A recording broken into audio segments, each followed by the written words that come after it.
জলবায়ু পরিবর্তন ট্রাস্ট ফান্ডের অর্থায়নে বন বিভাগ বাস্তবায়নাধীন প্রকল্পের আওতায় লক্ষ্মীপুর সদর উপজেলার প্রাথমিক বিদ্যালয়সমূহের মাঝে গাছের চারা বিতরণ করা হয়েছে।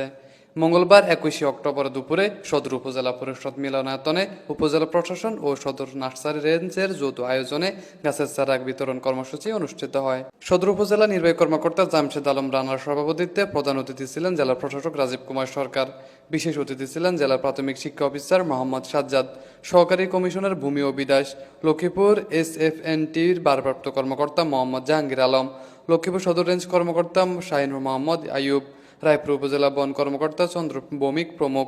আজকে যে শিশুদের হাতে আমরা গাছের চারা তুলে দিচ্ছি, তারা হয়তো পুরোপুরি ভাবে এই পরিবেশ বিপর্যয় বা পরিবেশ সুরক্ষা সম্পর্কে সচেতন নয়, ভবিষ্যতে হবে, কিন্তু তাদেরকে সচেতন করার দায়িত্ব আপনাদের, অর্থাৎ শিক্ষক মন্ডলী।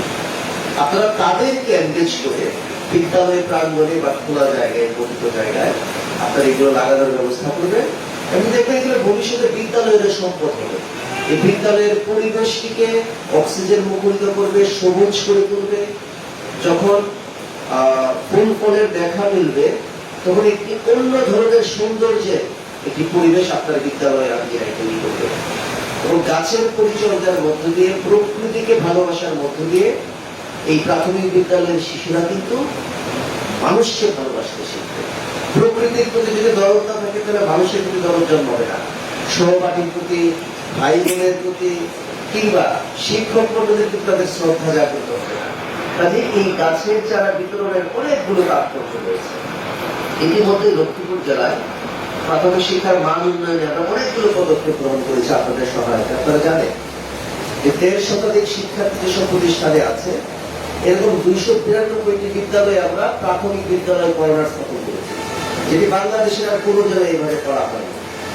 আমরা আন্ত প্রাথমিক বিদ্যালয়ে বিতর্ক প্রতিযোগিতা করেছি, দেয়ালিকা প্রতিযোগিতা করেছি, আপনারা সর্বাত্মক সহায়তা করেছেন। এগুলোও কিন্তু বাংলাদেশে একটি ইউনিক উদাহরণ স্থাপন করেছে অন্যান্য জেলাগুলোতে। এই কার্যক্রমগুলো নেই।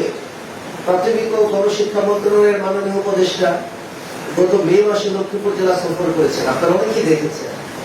তিনি অনেক মুগ্ধতা নিয়ে এই জেলা থেকে ফেরত দিয়েছেন এবং তার মন্ত্রণালয়ের কর্মকর্তারা প্রতিনিয়ত আমাদের খোঁজ খবর রাখছে যে লক্ষ্মীপুর জেলায় প্রাথমিক বিদ্যালয়ের শিক্ষার্থীদেরকে নিয়ে আমরা কি করছি।